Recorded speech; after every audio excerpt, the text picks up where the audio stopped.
Good morning students पिला माने तुमे माने किपरि अछ मु भाबुची तुमे माने निश्चित रूपे भलरे थिबो बहुत बढ़िया कथा पिला माने आज हम श्रेणी षष्ठ विषय विज्ञान प्रसंग परिस्थान विषय आलोचना करबा पूर्व मु तुम मानको केतटी परिस्थिति कहिबी तुमे माने ताहाको मन दे सुनो।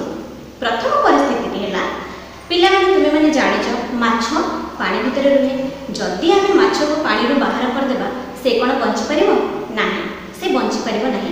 एई कथा तुमे माने छोट बेले जानिछ छोट बेले मने पकाओ तुमे माने गोटे हिंदी रे कविता सुनिथिलो मछली जल की रानी है जीवन उसका पानी है हाथ लगाओ तो डर जाएगी बाहर निकालो तो मर जाएगी।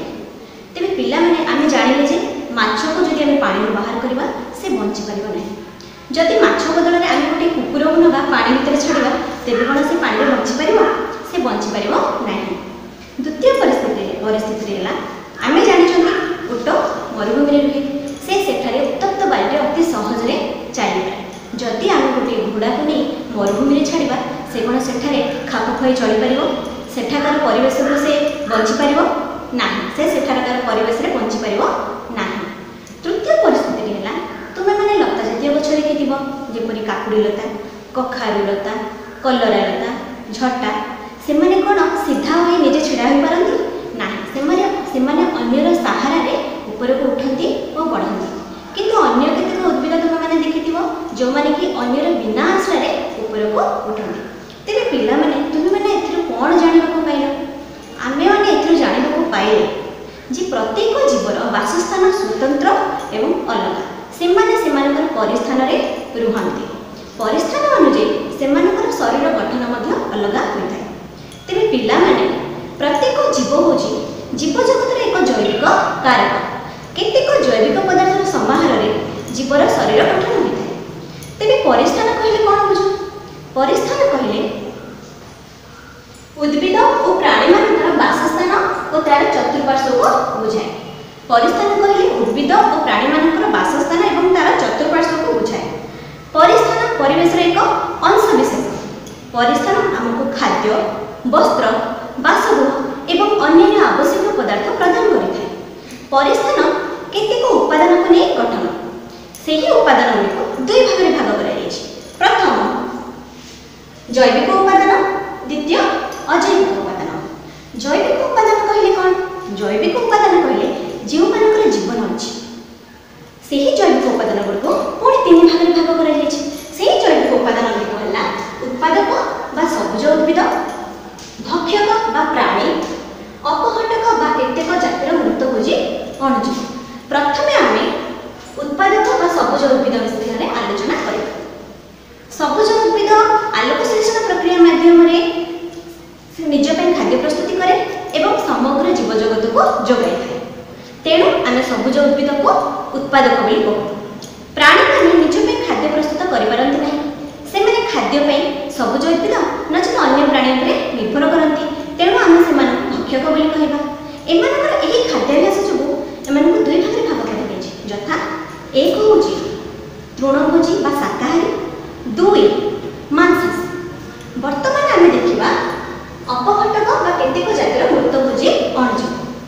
अणुजीव माने आकार रे अति क्षुद्र तेणु सेमानक आमे खाली आखिरे देखि परिबा नाही सेमाने निज पे खाद्य प्रस्तुत करिबार क्षमता रखन्ति नाही तेणु सेमाने निज परिस्थानर खाद्य संग्रह करती सेमाने केतेक मृतभोजी बा परभोजी भाबे जीव शरीरर आवश्यक उपादान ग्रहण करती एवं परिवेश को जबखारजान अम्लजान एवं अन्य आवश्यक पदार्थ पोषक पदार्थ त्याग करती जहाको सबुज उद्भिद पुनर्बार ग्रहण करथाय एवं ताहाको निज वृद्धि रे एवं विकास रे लगाई थाय तेणु आमे अणुजीव को अपघटक बोली कहिबा। वर्तमान आमे देखिबा अजैविक उपादान।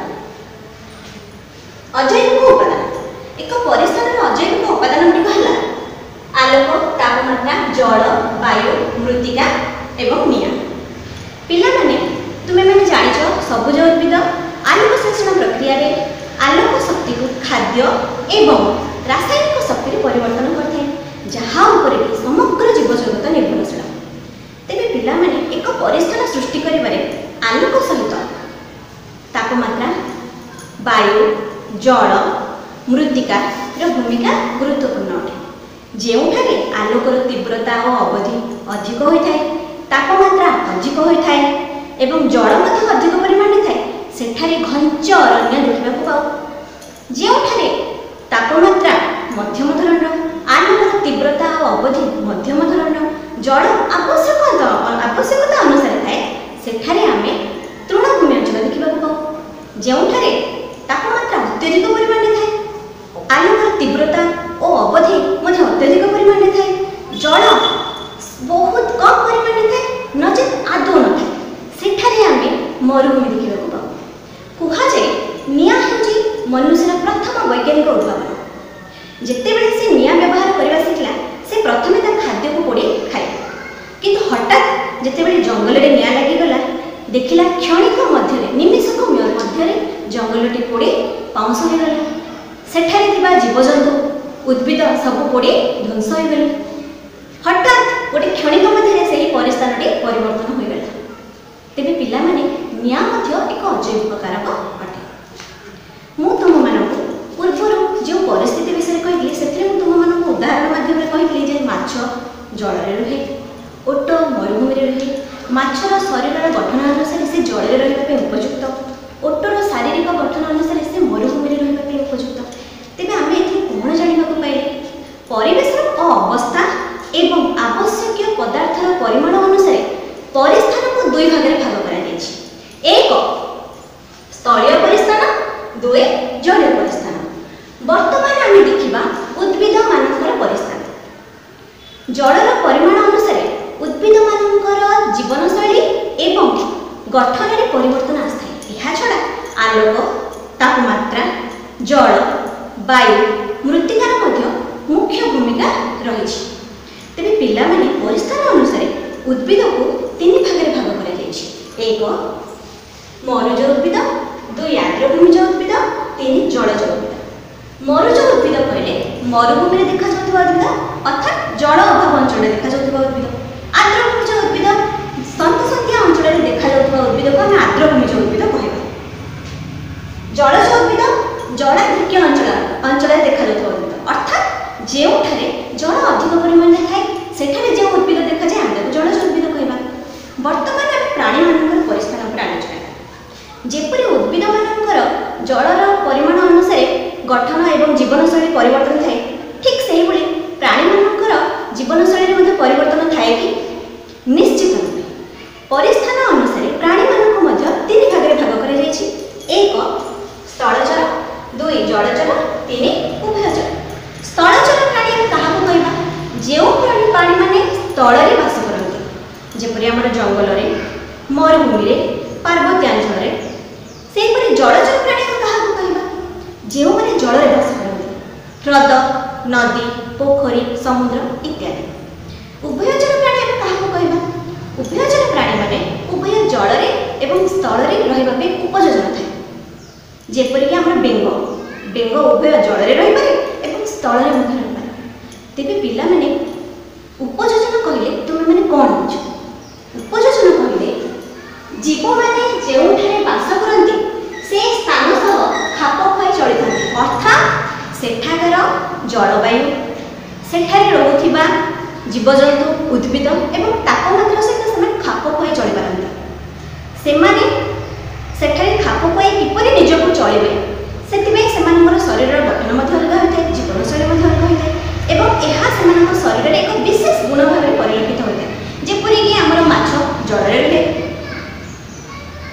ଓଟ ମରୁଭୂମିରେ ରୁହେ, ଚିଙ୍ଗୁଡିଆ ଦଳ, କଇଁ, ପଦ୍ମ ଏହିଭଳି ଉଦ୍ଭିଦ ଜଳରେ ରୁହନ୍ତି। ସପ୍ତଫେଣି, ନାଗଫେଣି, ଖଜୁରୀ ଇତ୍ୟାଦି କଣ୍ଟା ଜାତୀୟ ଉଦ୍ଭିଦ ମରୁଭୂମିରେ ଦେଖାଯାଏ। ପକ୍ଷୀମାନେ ଆକାଶରେ ଉଡ଼ିପାରନ୍ତି। ମାଙ୍କଡ଼ ଗୋଟିଏ ଗଛରୁ ଅନ୍ୟ ଗୋଟିଏ ଗଛକୁ କୁଦା ବି ମାରିପାରେ। ତେବେ ପିଲାମାନେ, ବର୍ତ୍ତମାନ ଆମେ ଦେଖିବା ଜଳଜ ଉଦ୍ଭିଦ ଏବଂ ପ୍ରାଣୀ। ଚାଲ ଆଲୋଚନା କରିବା ଜଳଜ ଉଦ୍ଭିଦ। ଜଳଜ ଉଦ୍ଭିଦ କହିଲେ ମୁଁ ତୁମମାନଙ୍କୁ ଆଗରୁ କହିଛି, ଯେଉଁ ଉଦ୍ଭିଦମାନେ ଜଳରେ ଦେଖାଯାଆନ୍ତି, ଯେପରିକି ଆମର ଚିଙ୍ଗୁଡିଆ ଦଳ, ପଦ୍ମ, କଇଁ ଇତ୍ୟାଦି। ତୁମେମାନେ ଦେଖିଥିବ କେତେକ ଉଦ୍ଭିଦ ଜଳରେ ଭାସମାନ ଅବସ୍ଥାରେ ଥାନ୍ତି, ଆଉ କେତେକ ଉଦ୍ଭିଦ ଜଳରେ ବୁଡ଼ି ରହିଥାନ୍ତି। ତେବେ ତୁମେମାନେ ଜାଣିଛ ସେମାନେ କାହିଁକି ଭାସମାନ ଅବସ୍ଥାରେ ଥାନ୍ତି? ତୁମେମାନେ ଜାଣିଛ ସେମାନଙ୍କର କାଣ୍ଡରେ ଅସଂଖ୍ୟ ବାୟୁ କୋଠରୀ ଥାଏ, ଯାହାକି ସେମାନଙ୍କୁ ଭାସିବାରେ ସାହାଯ୍ୟ କରେ।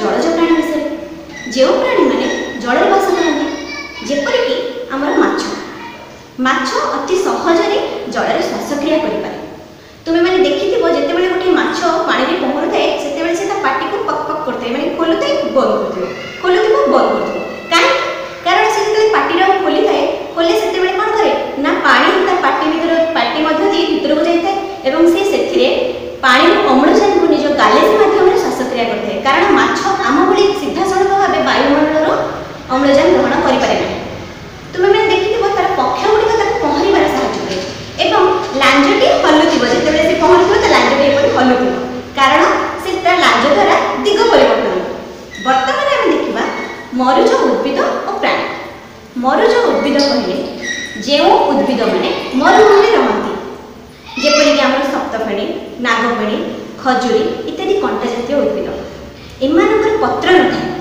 अथवा एमानकर पत्र रूपांतरित हो कंटारे परिणत हो जाए तेणु से उच्छेदन प्रक्रिया अति कम परिमाण जल वायुमंडल को छाड़ी था बर्तमान आम देखा मरुज प्राणी ओटो को आम मरुज प्राणी बोली कहते अर्थात जो प्राणी मैंने मरुभूमि रहते से मरुज प्राणी कहते तुम्हें मैंने जान ओटोर चर्म रे जमार स्वाद ग्रंथि न थाए एवं बहुत मोटा तार चर्म मोटा होता तो से अत्यधिक तापमात्रा बा ठंडार से निजको खाप खाई चली पारे तार नाकपुड़ा लोम तार नाक भर दे धूली और बाली को प्रवेश करने को दिए एवं तार गोटालिया मांसाड़ पूरा विहीन पाद ताको बाली अति सहज चलवे साहाय्य करे तुम्हें मैंने जान ओटो एकाधिक परिमाण में एकाथरके अत्यधिक परिमाण में पानी पिए एवं से पानी को पाकस्थली मध्य एक थली संचय कर रखे जिते बड़े जल अभाव देखा जाए से व्यवहार करे एवं पिठरे कुब्ज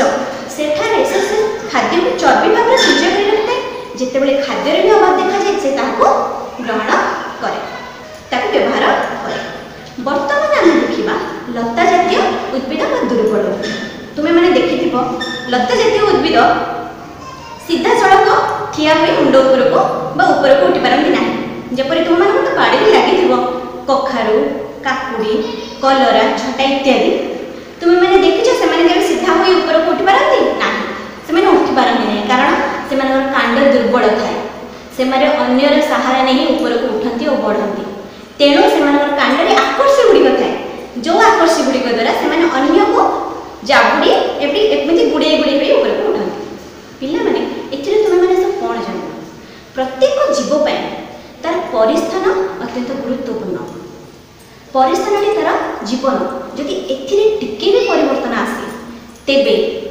परिवेश संतुलन विपर्यस्त हो जाए एवं यार कुप्रभाव समग्र जीव जगत उपरे पड़े पिला माने आज एतिकी पुणी देखा धन्यवाद।